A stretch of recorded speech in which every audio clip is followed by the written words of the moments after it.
Hello guys, and welcome back to another Satisfactory Update 5 tips and tricks video where we'll be covering a few more cool tips and ideas that will help you with your build. So if you find the video helpful, make sure to hit the thumbs up, and also the music that we're using today is my own, so if you enjoy it, you can check it out by clicking the link below in the description, where you can listen to it whilst you play if you like. And also, one thing I should mention is it is copyright free, so you can use it yourself. Just let me know.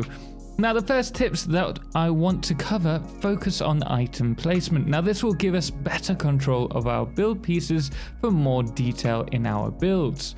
So, first off, when laying foundations, you can create 1 meter increments for your foundations by placing down a beam on the floor and then placing the foundation directly above the beam.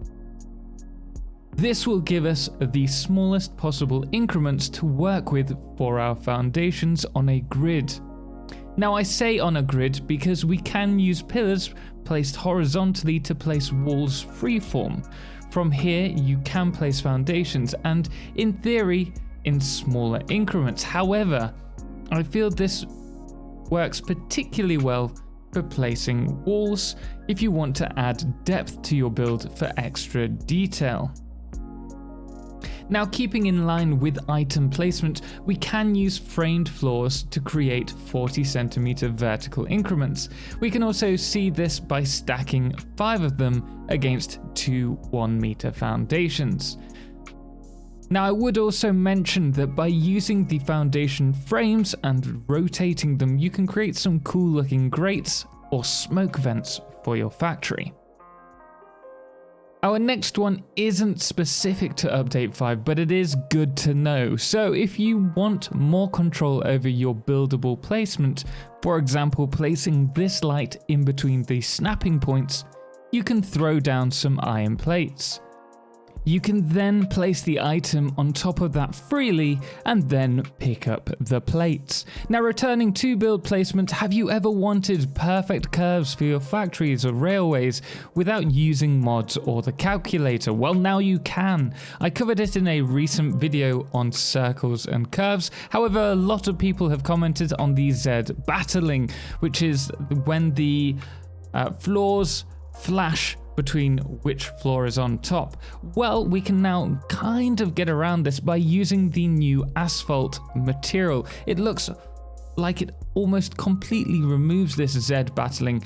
In fact, it's only really viewable if you look extremely close, so consider using that instead.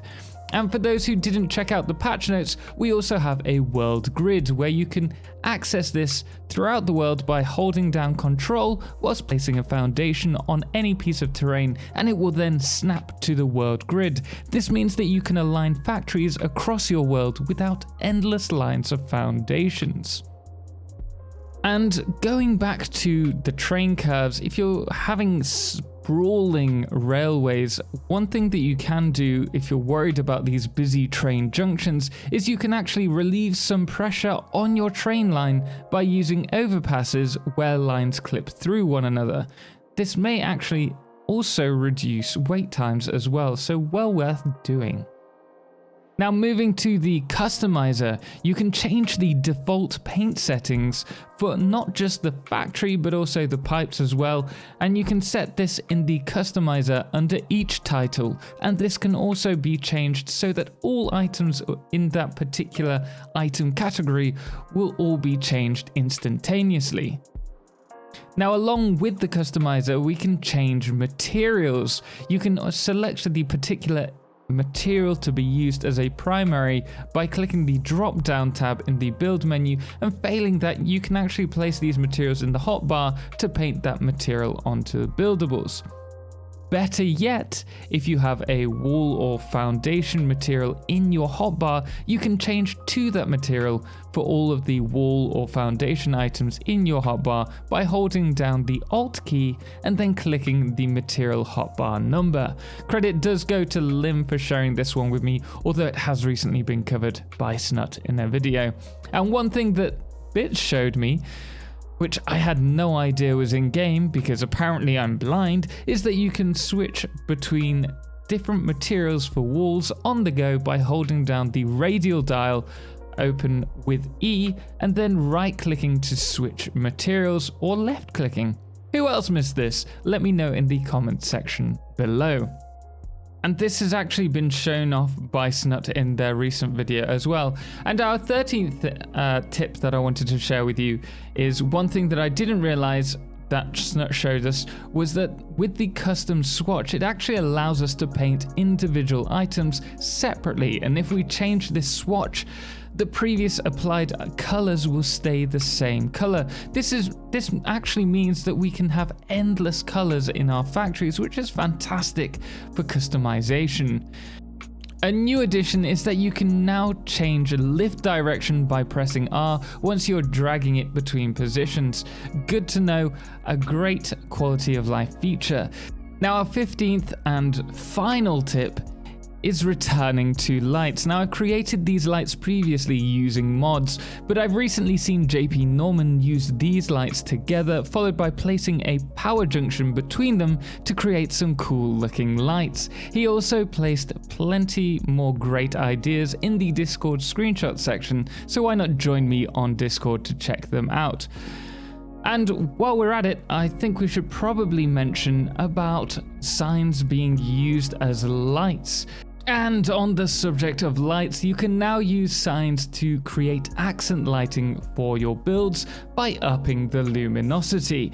Now I've already seen some great suggestions with how we can use them, and I'm sure we're going to see some awesome fan factories making use of them in the near future, whether that's for floor lighting, accenting entrances, or the top of large buildings, or even ceiling style lights that make use of depth and different materials such as the coated foundations to really stand out, like with an ultra modern look.